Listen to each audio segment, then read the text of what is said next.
Okay, welcome to episode 8 of Tales from a Disappearing City. I'm here with me old mate, Simon Brown, aka the Dexorcist. How you doing, Simon? I'm very well, thank you, Okay. Mr. Weirdness. Thank you. Yeah, good to see you.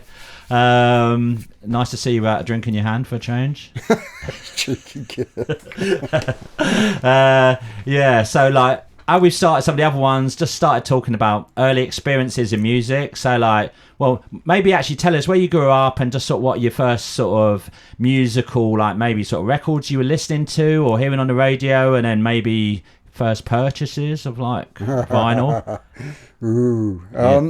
Yeah, well, I grew up in a place called Shepperton in Middlesex, which is where the big film studios is, and they did a lot of the Star Wars stuff there and some big films. Some of the first records I bought all... Yeah. Yeah, can you remember? I can, yes. Yeah. Shaking Stevens, Right. Green Door. I think that was the first one. And then... Do you still have a copy of that? Do you still have that copy? And I gave it to you. Oh, do you know what? I've got to admit, that is an embarrassing one in my collection, yeah. I talked to one of the earlier podcasts about how you could buy records from newsagents. I don't know if you remember that. Yeah, I do. But they used to have the cutouts, and I remember I have got Green Door in my collection. Have you? Yeah, still that. Well, if you want, I'll dig it out and I'll give it to you after. if you know, I know you've been searching. Yeah, but anyway, you're all right. Shaky. Yeah, Shaky was the first. Yeah. Yeah. The first sort of credible one it was probably Kings of the Wild Frontier by Adam and the Ants. Yeah. And Dare by Human League. And Landscape. Do you remember Landscape? Yeah, was it Einstein a Go-Go? Einstein a Go-Go. Yeah. I forgot what was it the Tea Rooms of Mars? That was what the album was called. Oh, okay. I got a 7-inch actually recently in a charity shop for 20p. So like, Oh, did you? Yeah. Oh, cool. It's That's a cool tune. No, it is. It's one of them. It's sort of, yeah. Original bleep. Yeah. I don't know. It doesn't. Yeah, people don't really talk about that tune that much. Yeah, because No. who were they? Landscape? Was it UK? Was it or like? You know, I'm not absolutely Yeah, I don't know. sure. It's one of them. Did they do any other stuff? What was the album like? I only know the single. It was good. Yeah. All right. Yeah. Okay. Do you remember My Name is Norman Bates? No. My name is Norman Bates. I'm just a normal guy. No. You don't remember that? No. Oh. Oh, what one was that? Well, that was Landscape. Yeah. Oh, was it? Yeah. Okay. Oh, I have to dig that one out. Yeah, what attracted you to Kings of the Wild Frontier then? Because I've got that as well. I was a big Adam and the Ants fan in the early 80s. I love the drumming. Yeah. Yeah. And the Yeah. tunes were really catchy as well. Yeah. Well, it was Burundi drumming, I think, like they did. That was their inspiration for Oh, it. was it? Yeah, there's a thing in the Malcolm McLaren book. He talks about like getting all these Burundi, listen to all these Burundi drumming records and like basically right. There's a story, I don't know how true it is, about like Adam, well, Stuart Goddard, I guess his real name is. He paid Malcolm McLaren $1,000 for advice. Yeah. You know, to be like a star. You know, he just paid him $1,000. You know, and I think one of them was like the Burundi drumming. You know, get some like, you know, because like you said, it's an individual sort of sound, and then he was sort of going as this weird sort of pirate meets, you know, and that was the clothes they were doing at the moment. I mean, I don't know how true the McLaren story is. I guess it must have been just before he did that. Yeah, exactly. Yeah, but no, I used to love all the Adams. So Kings of the Wild Frontier is still a wicked tune, I think. And amp music. And amp music was a killer, yeah. I'll have to dig that out. I haven't listened to it for ages. Yeah. All right. So yeah, what about Dare then? So you bought Dare as well? Yeah, I was listening to it when I did the interview with Andy from Bass Agenda. Yeah. I was saying like one of my old friends, his brother, like was really into records, and we used to borrow his records and do like mixtapes, and it was everything from like Visage, Human League, Depeche Mode, and then he was also really into jazz funk, like sort of George Benson, Level 42, kind of Stone. Do you remember Time by Stone? I'm not sure. With the clock at the beginning. Oh, I don't know actually. No. It's kind of like kind of dirty, early 80s funk. Okay. Was jazz funk big in Shepperton? No, It was just me and my mate and his brother that listened to it. Okay, because where I grew up... Well, I don't know, like maybe it was with the older Yeah. kids. But there was like a lot of pubs in the area, especially in Chertsey and Addlestone, that used to get like pirate radio DJs DJing in them. So that was quite a big thing, like when I first left school. Yeah. Go like to these pubs, like, and you get these DJs who've got like, you know... Do you remember who they were, or...? Yeah, like Jazzy M. Yeah. I can't remember many others. Was it Robbie Vincent as well, or was he one of them or not? Or no, it was more like pirate radio DJs. Okay, all right. So there probably was quite a big jazz funk scene, because there was a lot of that music played in the pubs. Where I grew up, there was like big sort of jazz funk scene, South East London. Yeah. And again, that was something I talked about some previous podcasts, how like there was almost like growing up, there's a little battle between almost the people into jazz funk, and then when the electro started coming out, you know. Totally. They hated it. They called it robot music. And, yeah. Which, well, it kind of was robot music, so I don't know if that's a diss or not. That's exactly what it was. But it was almost like, oh, it's not real music, that thing that seems to come for... As soon as someone says that, you know, you're normally onto a good thing. Yeah, definitely. Yeah. All right, so yeah, you into some like jazz funk stuff, and then you were hearing like some of the more, I guess, new romantic, new wave, or synth pop, I guess. Exactly.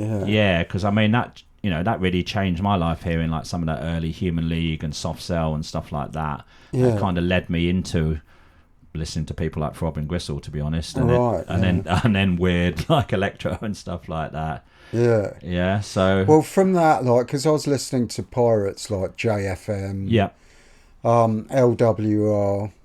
I was also listening to like Robbie Vincent and what sort of year? Greg Edwards. What sort of year was that? What do you remember? Like roughly, or early 80s? Maybe very late. Yeah, early 80s, definitely. Yeah.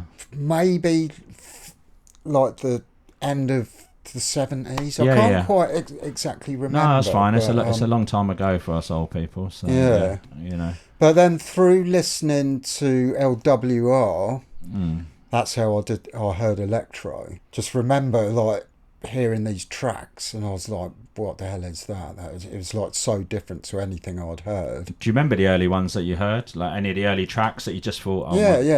Return of Captain Rock. Amazing. Hip Hop Bebop. They were the first two, and I remember going into school with like a little cassette recorder and playing it to everyone. Okay. It blew my mind. And then, ended up... there used to be like a place called Our Price, which you obviously know about. That isn't around anymore. Yeah. Yeah, they used to get like the Street Sounds Electro compilations. I remember like going out with my old mate to Richmond. Yeah. And buying Crucial Electro 1, and that was it. Yeah, I mean, what's that got? It's got something like Al Nafish, I think, is it? Or is it? It's all right. Yeah, it's not a test. I'm trying to think of some. I think somewhere up there. I'm just looking to my left with all my pile of cassettes. Somewhere I've got some tapes of like all the Electro. I've got them on vinyl as well, but I've got a few cassettes. I've got a feeling Crucial Electro's up there somewhere. But yeah, maybe cut out like the what was on the album. No, I think Hip Hop Bebop. No, you're going to get thrown out the Electro Train Spotters guide if you don't know the exact track list and what catalog. Captain Rock was on it. Yeah. Maybe Hip Hop Bebop. Yeah. Yeah. So I remember Electro 1. I know Captain Rock was on Electro 1, and it was I was gonna say C-Tank, but that was the really it wasn't C-Tank, that was the techno thing. Oh right, yeah, cool. But what was it called? C-Bank. C-Bank. Yeah, exactly. So and oh god, what's it called? Reaganomics was on there. Yeah. It was a classic tune. Nucleus, my favourite one. Nucleus, I think, was on there. Anyway, it doesn't matter what the track list is. So yeah, you were hearing these tunes, yeah. Yeah, and then we'd start like Westwood started doing this show like sort of Monday to Friday, like just after school, and we all bought these like big ghetto blasters, Philips ghetto blasters, and we'd all go back to my mate Sean's house, and like have all these wires like connected to the aerial going all around the room, because we were living in Middlesex, so we were quite away from it. So like, you know, do everything to get like the ultimate. I'm surprised you get the signal out there. That's pretty long way actually to get the signal. Yeah. Yeah, it was quite far. Because I think LWR was broadcasting from Crystal Palace, as far as I know. Oh, was it? Yeah, I think so. Well, that's quite high up, isn't it? So well, exactly. that's why it's probably getting out so far. That's why they did it from Crystal Palace. So yeah, because you know, obviously there's the big normal giant transmitting Crystal Palace is there because they're on the hill. But I think there's a street in like Crystal Palace at the time. I think a few of the pirates were on. Oh, really? It literally was. They used to call it Pirate Avenue. Yeah, and I know LWR was one of them. Yeah. Oh, right. Yeah, but I used to listen to LWR at the time as well, and yeah, like you said, Westwood. Again, obviously, we can't really mention Westwood at the moment. No, there's loads of dodgy stuff going on. At the time, he wasn't a sort of character. Yeah, I mean, he wasn't, but like, I still remember people taking the piss out of Westwood, like back in the day. Everyone thought because he'd come out with some. Do you remember when he used to call all the tunes Fresh Biscuits? Fresh Crisp Biscuit. Yeah, I'll still say that. Do you? Oh my god. You know, obviously being ironic. Yeah, so I always remember like people, you know, like that was the thing about Westwood. He was always a bit like Ali G, cringy. He was, yeah. But at the same time, he had access to all these amazing tunes. Exactly. So, and he was loads of people of, I guess, our era, I will say it like that, got turned on to all these records by him. Yeah, and he introduced me to Go-Go as well, because he used to do the Wednesday Go-Go show. Oh, yeah, I don't remember that, actually. Yeah, no, it was awesome. So, yeah, hearing all this, like, Washington Go-Go music. Yeah. Because it wasn't that big over here, really, was it? Yeah, well, there was one little bit where they tried to hype it up as, I remember in NME, 1985 or 86, they were trying to hype it as this new sound that was going to take over the world. Yeah. And it sort of, it had its little moment, but it never, I think it was just a little bit. It's kind of big with the electro and hip hop community. Yeah. I mean, there's some amazing records like Arcade Funk by Tilt and all the Trouble Funk Electro sort of spin-offs. Yeah. You know, was it Trans Europe Express? The Trouble Funk version is killer. Oh yeah. No, I've got it. Yeah, but like I don't Trouble Funk Express. Yeah, exactly. Yeah, Trouble Funk Express. Yeah. But I don't think it really broke into the mainstream. They were trying to hype it up as like the new sort of hip hop or electro sort of thing. Yeah. I don't know if it was just a bit too, I don't know, like the tunes go on for ages and stuff like that. Yeah, they were long, weren't they? They were like, I remember like about 20 years ago, I went to the States. Yeah. I met up with Andrew Weatherall and Radioactive Matt and Keith Tenniswood. Yeah. I had a gig in New York. So I went there like with my friend Hope and her boyfriend at the time, Roy. And she drove us like from New York all the way down to Baltimore, and we kind of stopped in Washington on the way, and there was like these thrift shops. I just remember like going in these, like looking through the records and finding these like records like with that Washington Go-Go, like what was it called? TD records, was it? Something like that. Yeah, it is got Yeah. And like with nothing written on them, like, and they were like TTED, I think. Is it? Yeah, that's right. Yeah. I don't know. All right, I will cut in a little picture of the label when from Discogs. Cool. Right, yeah. But yeah, I managed to get for like pittance like these sort of really obscure, like that like 10, 15 minute long tracks, like just one track on each side. Yeah, well, exactly. Yeah, and it was on the radio as well. Like, so it, obviously people were still making it, and it was quite popular in Washington. Yeah, well, it's quite a specific scene to that area. Yeah, I went to Washington DC, and obviously it's weird because you got all the White House there. Did you see all that bit? Or I did, yeah. Yeah, but you've got all that little bit which is like where all the government is. And literally, it's really black city, Washington. It's quite like about a mile, well, even smaller than that from the White House. It's all the black areas of Washington, if you like. So it's a real contrast in Washington, I can imagine. Yeah, I mean, what's his name? Dave Grohl from the Foo Fighters. He did this documentary where I think they recorded an album, and each track was in a different city, and he did a special on Washington. And I don't know how much you know about Washington punk scene from then, but like people like Minor Threat, like all straight edge, like really influential early US hardcore punk from the early 80s. But basically they did a gig where they did all the punk. They did a punk funk gig, and basically, like, I think it was Trouble Funk played with all the punks. What? Really? And so it had all the, if you like, all the black kids from, like, you know, who were the go-go fans with all the punk kids. They had, because they were trying to bring this, like, two, like, really underground sort of scenes in Washington, you know, together. And it said it was like an amazing sort of when event. was that? Mid-80s sometime. Again, I'd have to dig in that, but like, it's in that documentary that Dave Grohl did. It's like an incredible sort of bit, you know, of like, you know, they were trying to bring these two communities together, you know. And I think that was almost that thing of the go-go. I didn't quite break through. It was this very underground sort of scene, and I think a lot of it was live. It was all about like the live sound rather than, you know, the records, you know, because I've got some like Trouble Funk live album from like 81 or something. Yeah. And that's just live, and then all the tracks are like 15 minutes long, and you know, yeah.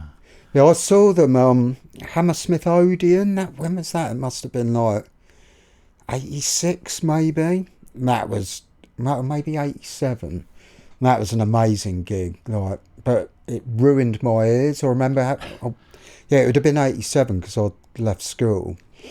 And the next day at work, like, all my ears were distorting. Right. I was like really weird. I'd like blow my eardrums. Yeah, probably not the first and only time, Simon. Yeah, definitely not. No, you've probably deafened a few people, overloaded the mixer and blowing up a few systems in your time, haven't you? A few. Yeah, might have done.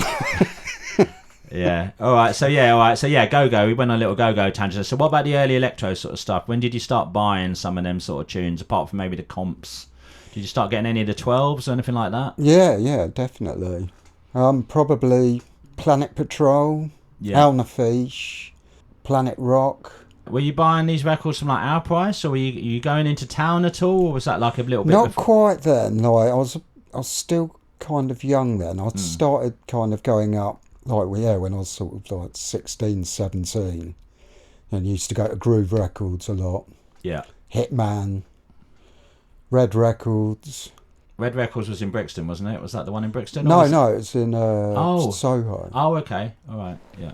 And it turned into like a techno sort of shop in the sort of early 90s.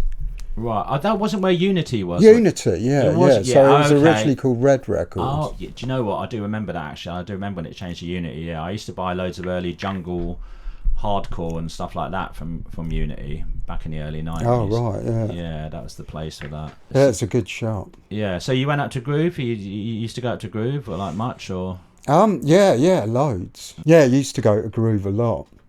Also used to go to Beggar's Banquet in Kingston. That was really good they sold everything in there. Yeah, well, that's still going, isn't it? Yeah, it's still going. Is it in the same space? It is same space. Yeah. Okay, cool. Yeah, it's still run by Dave. That was almost like the wrong end of London for me, so I don't think I've actually ever been there in my life, Beggar's Banquet. Oh, it's a good shop. Yeah. It was just that part of West London, like I said, is like a mystery to me all around there. Yeah. Yeah, so what about any gigs or stuff like that? What about stuff like Jubilee Gardens? Did you go up there? I went to Jubilee Gardens, yeah. That was like my first sort of hip-hop related, or electro and hip-hop related gig. Do you want to explain what that was, like for people who don't really know what it was, or?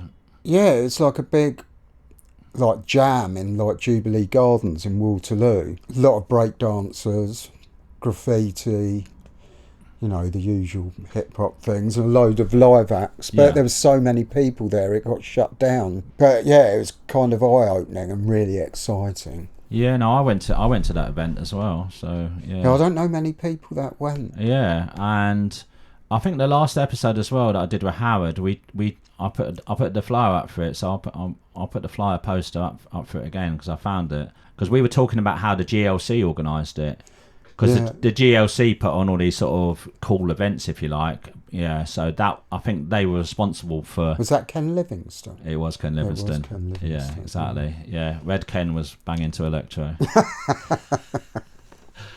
So tell us some of the other gigs you went to at the time, Simon. One of them, which was probably one of the best gigs I've ever been to, was like the Def Jam tour, which was like Houdini, LL Cool J, Run DMC and the Beastie Boys. And that was an epic gig. I just remember Grandmaster D from Houdini, just like really cutting the records up, which was sick. Where was that? I think that might have been Hammersmith Odeon as well. Okay, because I saw a few gigs at the time, and then at Hammersmith Palais when they were doing gigs there. But yeah. Yeah, no, it wasn't Hammersmith Palais. So what about any clubs that you used to go to round about sort of, I don't know, we like talking mid-80s, that sort of time, or? A bit later. Yeah. I'd say 87, and obviously we know like what happened in 88. But yeah, 87 I was going to like a place called Boiler House in Kingston, which was great. And there was this place in Windsor. Was it that old Trout or something? I can't remember now. Yeah, they had things going on there. What sort of music was it? Like early house. So yeah, I started hearing like sort of quite a bit of house and sort of like, you know, 86, 87, because they used to play a lot of it on the radio. And early garage, like, you know, American garage. And yeah, the Mud Club, Philip Salon's like thing. Yeah. Which, that's the first time I heard acid house as well. Which was like, yeah, I used to go there virtually every week to the Mud Club. Yeah. Yeah, right, so you got in, did you? I did, yeah. Yeah. Surprisingly. Did you dress up? Not quite. Yeah. Ripped Levi's and DMs. All right, because I remember going there once with a mate of mine, and Philip Salon would stand on the door, and he let me in. He didn't let my mate. Yeah, in. no. Really? He didn't let my mate in, and like my mate had the right hump. Oh no. Yeah, so I did have the club on my own. We all got in. Yeah, that was excellent. I think like it's the first time I heard like acid tracks by Future. Okay, because that used to be, I think it was Mark Moore used to DJ there. Yeah, and like I used to see him down at Heaven. Tim Simonon, did he? Yeah, he used to play there sometimes. Yeah, and also I think Jay Strongman was still. Jay Strongman. Yeah, because he was sort of. Yeah, I don't know. He was sort of. I saw him loads on the Rare Groove set. I used to go loads to the Rare Groove parties before then. Yeah. Yeah, and. Yeah, but yeah, no, it was a good sort of trashy sort of night, the Mud Club, all sort of mixed up, wasn't it? Yeah, yeah. So you would hear like, yeah, I mean, and obviously it was a bit more gay, I guess, like the Mud Club. You'd have that mixture of sort of people. Yeah, I kind of like that, like when everything was really mixed up. Yeah, exactly. Yeah. I guess, you know, didn't have like the music that you have now. There's, you know, there's so many like micro genres and I think that's the thing that people sort of forget, or like even that thing at the time when you'd have did you ever go Delirium? Was that a bit before your time, or like a little, yeah, just a little bit before my time. I totally remember it though. Yeah, because I talked about that before, how like basically when they started playing house, they were all people like throwing bottles at them behind the DJ thing. Wow. Because they were like, you know, why are you playing this like, you know, gay music basically? Yeah. You know, whereas obviously the Mud Club, it was a bit more, you know, it was coming from the gay scene almost, so it was a bit more built into that sort of thing. Yeah. But at the same time, as it sort of progressed in the 80s, yeah, and this is the other thing about the early house, even the acid house clubs, they were like all mixed up a lot of times. It wasn't completely. Yeah. It wasn't just future acid tracks, was it? It was like loads of, well, dodgy balearic or some great balearic tunes. Yeah. A mad sort of mixture of like, you might hear across the tracks, and then you'd hear like some weird acid tune. Exactly. Yeah. Well, yeah, that's what I kind of liked about the Boiler House, because it was like a lot of rare groove, hip hop, and sort of early house music as well. So when did you start first hearing like the evil acid house music? We were buying sort of early house compilations and stuff. So there was, I remember that was it. I remember hearing like acid tracks, like Volume 1.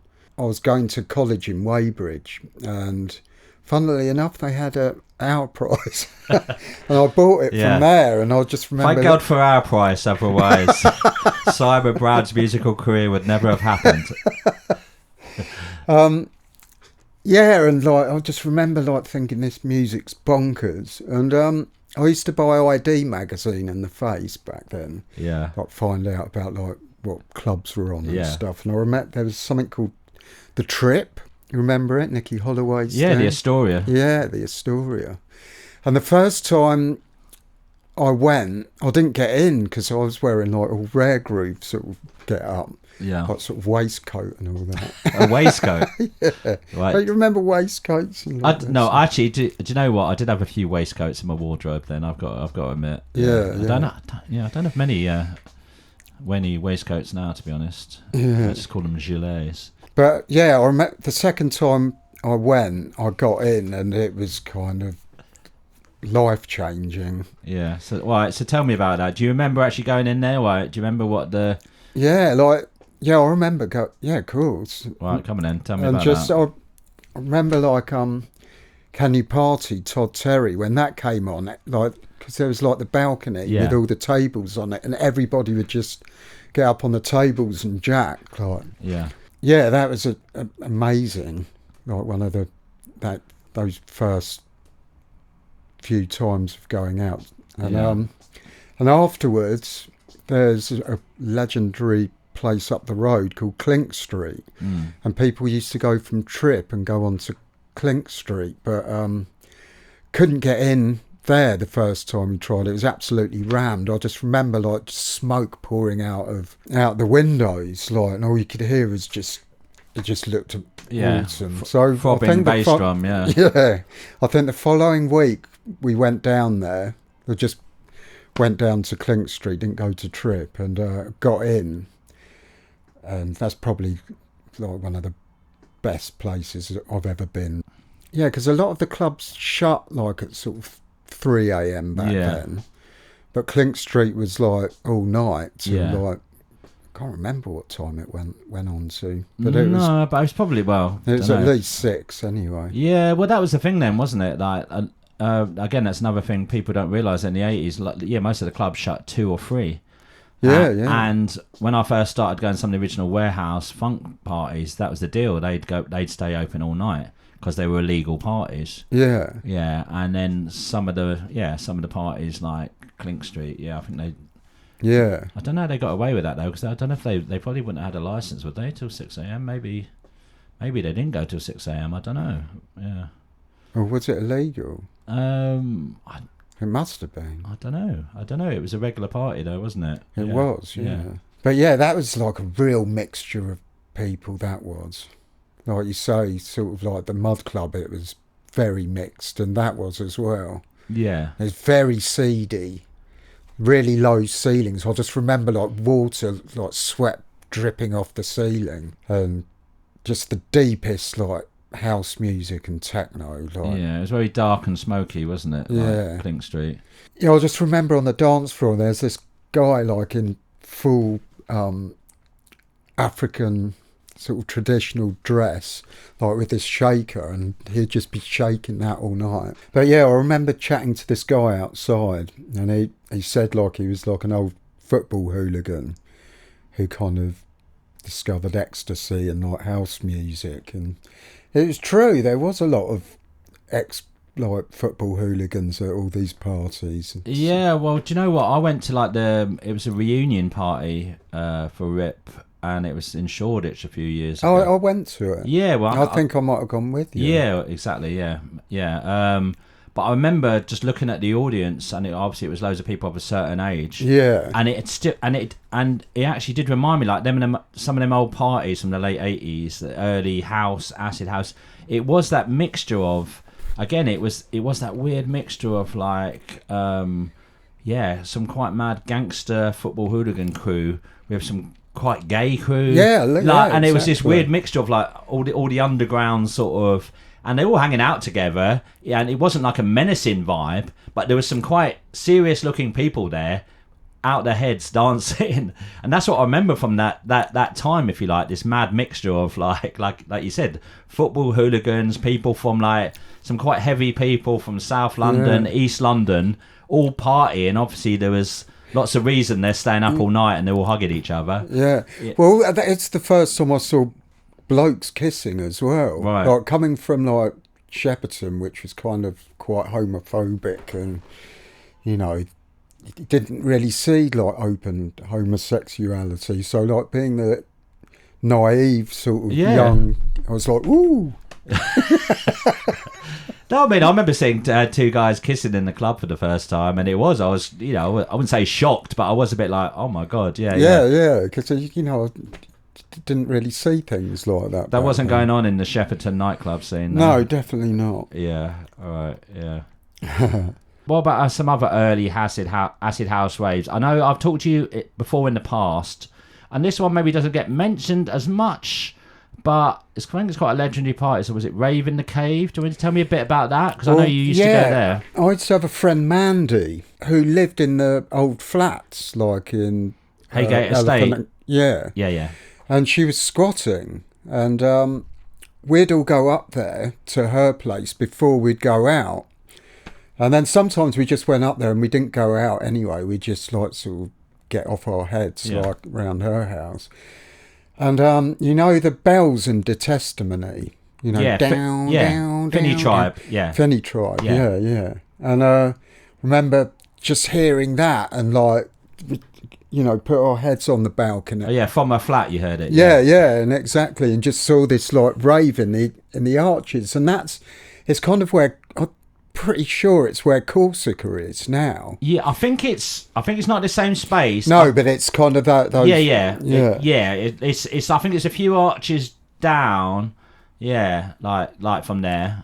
But I never went to Rave in the Cave. But yeah. No, I didn't either. Like we walked past it. Oh, you never went in it? You just it's just quite mad, sort of like just, you know, opposite her house. There's this full-on rave going. Oh wow, amazing. Yeah. There's this thing called the Car Wash, which was in Lambeth, on the south side, I guess. And it was like a big old car wash, and that was at the Arches, wasn't it? I remember the car wash. Yeah. That was like obviously Funk and Rare Groove, wasn't it? Well, no, it wasn't that car wash. This was like a warehouse party. Oh, okay. Like an acid house party. I only went there once, but I don't know whether it was like a sort of ongoing thing. Yeah. But also, I remember going to one in Bermondsey Street. It's like a multi-floor one. Wow. We got there before they'd even like, you know, got the speakers set up properly. And it's like when you used to just get the, you know, given like these sort of little printed flyers, like with, you know, just handwritten addresses. Wow. And like walking through down Stamford Street and up to Bermondsey. Well, it was a lot different back then, wasn't it? Because around there is where I used to go loads of the original funk warehouse, you know, Rare Groove warehouse parties then. Yeah. And like that bit was totally different on the Saturday night. It was all like the abandoned warehouses by the river. Exactly, because like walking down Stamford Street, you know, it's a lot. It was really run down then. A lot of it hadn't been built up since like after being bombed during the war. Yeah. So it's kind of like really moody. Especially like, you know, walking down there like at night time, there wasn't many people around. Like. Yeah, I mean there is estates around there, I will say that. But like at the same time, I remember walking around these streets and they were pretty desolate, and you would actually listen out for like, you know, you could almost hear the music and then almost find your way to the warehouse. So like Bermondsey, you know, Bermondsey Street was like that, London Bridge was like that, you know, there was a big artistic community there in the 70s and the 80s and loads of squats and stuff like that. And like most of that's gone. Oh, we used to go to this thing called Queen's, which was in Colnbrook, like on a reservoir. And it was run by Phil Perry. It's more of a balearic thing. There's a lot of new beat. All right. Well, where is that? I don't know what area is that? Is that Surrey or is it? Yeah, I think it's Surrey. Is it Surrey? You said Colnbrook. Colnbrook, yeah. Okay. I think it's kind of near Hayes. Went to this place called Queen's, and we'd go there every Sunday. It was like sort of Sunday lunchtime.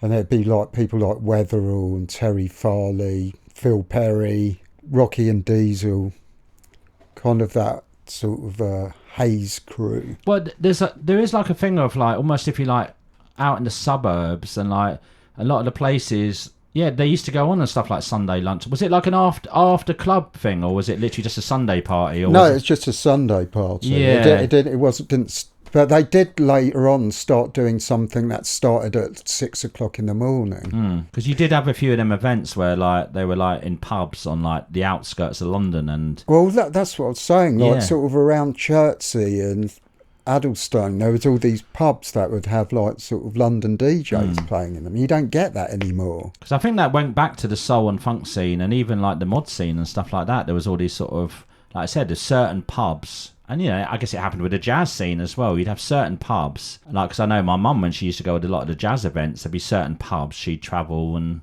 I guess if you're into that specific sort of music, you know, you're guaranteed an audience to go and see it. Yeah, totally. So we were really spoilt back in those days. We got all the good music from London being played locally, like in our pubs. Cool. Did you start buying then some of the acid house music, or when that started coming out? Yeah, of course. Yeah. Right. Used to go to Vinyl Solution, and then like you didn't have like individual turntables, like where you could listen to a pile of records that you'd pulled out.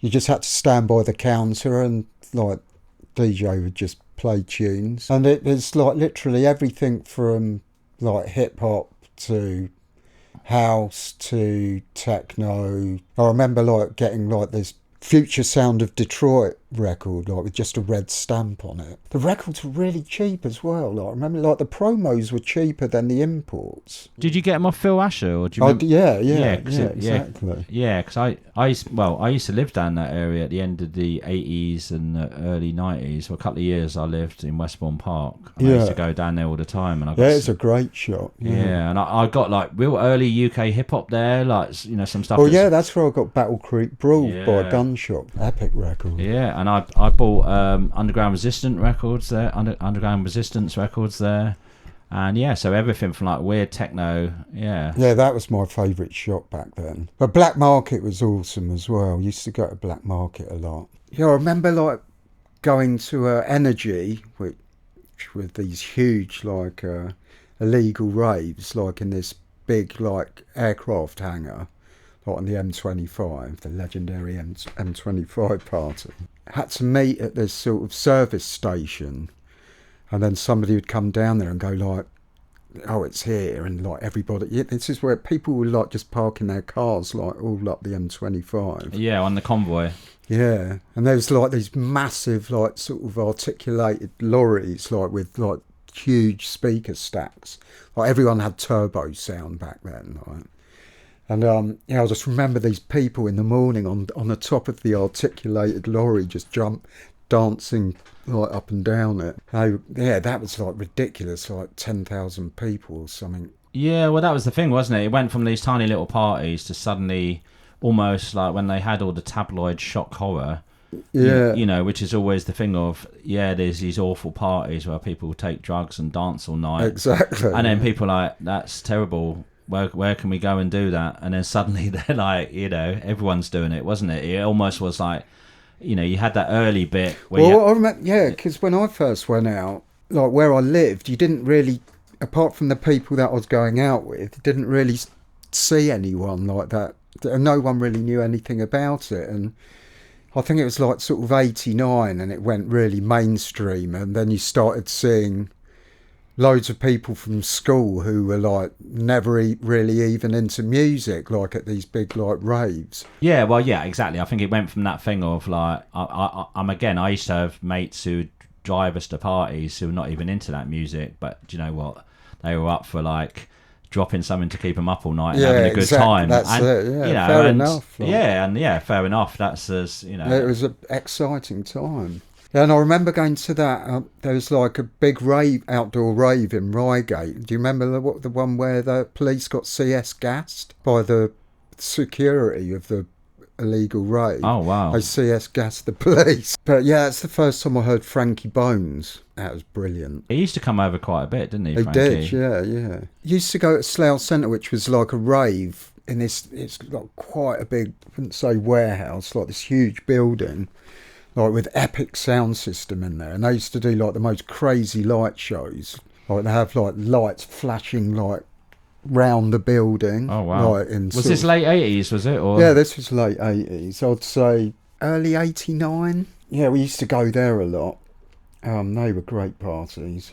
Yeah, I always remember Evil Eddie Richards. Like he was like, needs more respect. Like he was an excellent DJ. Yeah, no, for sure. I mean, he was technically really good as well, wasn't he? He was, yeah. Yeah, because that was the thing with some of the parties. I mean, in one way, I guess, like we said, you know, like that was, you were still getting your head around all that sort of music, and a lot of people didn't even really know what mixing was, did they? No. You know, yeah, because I wasn't mixing at this point. But you know, like 89 was when I started.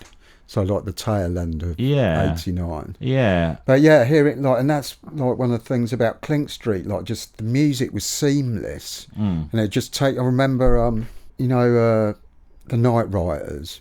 Yeah, let the music use you.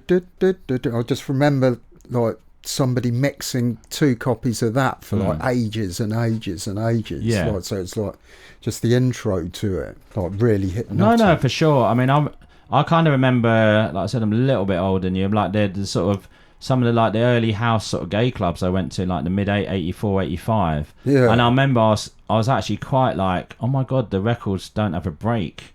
Like, how do they do this? Oh right. You know, and I was like, what's going on here? So I think that almost was like the gay clubs had more that Beat mixing. Yeah, because if you went down Heaven, like for instance, on a Wednesday night, and it was Colin Faver and people like that, they were mixing then. Right. That was part of the scene, if you like. But then, yeah, some of the early house stuff, yeah, I mean, I've seen some videos, and obviously, yeah, people couldn't really mix because they were just... But like I said, Evil Eddie Richards was like one of them DJs, and people like Clink Street, they were mixing the tunes up, weren't they? They were actually DJing them. Yeah. So it was a thing like that. You know, it took a while for people to really understand what was going on. This seamless. Yeah, absolutely. And then I remember like me and my friend, like he had like this, crappy turntable, and we went and bought like a belt drive turntable with a pitch control. But you had to be so delicate with it. Yeah. And like this, what were those? Realistic mixer. Oh my god, yeah. Yeah, it's like, and it'd just be like trying to speed the record up, but if you press it too hard, the whole thing would... No, yeah, I remember a mate of mine had one of them. We used to try to do that with the early electro records, and like, honestly, it was a nightmare. You could never do it. Like, and that again, we were kind of going like, well, how the fuck do you do this? Because like, but obviously he didn't even really know what a Technics 1200 was then. No. So exactly. we just had these crappy decks, like the belt ones, where you touch it a little bit, and then we'd even try scratching the records and probably ruin loads of quite rare records now. Yeah, by doing dodgy scratching on it. That's the thing. Like my friend Steve from Walton, he was like one of the first people I knew to like have like a set of Technics. Wow. And we'd go round his house, and I found them really hard to use because, you can be quite forceful with them. Yeah. Like, and I was so used to like having to, really be delicate with the crappy old belt drive. So did you start trying to mix records then, did you? Or like start Yeah. That's when I started trying to mix records. Yeah, I guess that was just before we started the Fear Teachers. Okay. Things. Me, Andy Parks, you know Andy. This guy called John Cox and Lee Savage. And Lee Savage used to do like a live set where he just had an 808 and a 303. Wow, that would never catch on. Yeah. Yeah, right, but it was awesome. Yeah. That's all you need. Yeah. Well, obviously back then you could probably, it wasn't so hard to get, you didn't need a second mortgage to buy an 808 and a 303. Well. Yeah, no, that's I kind of met Phil Klein round about that time. Like my mate John introduced me to him, and he was like really found out like he's really into electro and Miami bass as well. I didn't know anyone else that was into Miami bass then. He was really good at scratching back then, and he used to do like come and do like scratching like at outdoor parties. Oh, amazing! Yeah, I think the first time I met Phil probably was maybe one of the first times I met you as well, mid-90s at one of the parties. I remember, yeah, definitely. I remember like Phil quizzing me on like electro tunes. And it was almost doesn't sound like him. It was almost like a job interview, and he was, it was almost like, oh yeah, do you know like the Russell Brothers, or do you know this? And I sort of knew all the answers, and I think it was like I was got a gold star. Oh, yeah, I got a gold a star. Klein star. Yeah, exactly. Yeah. I passed the bass junkie audition, so like he was like, oh yeah, you're electro. Yeah, which is cool. So yeah.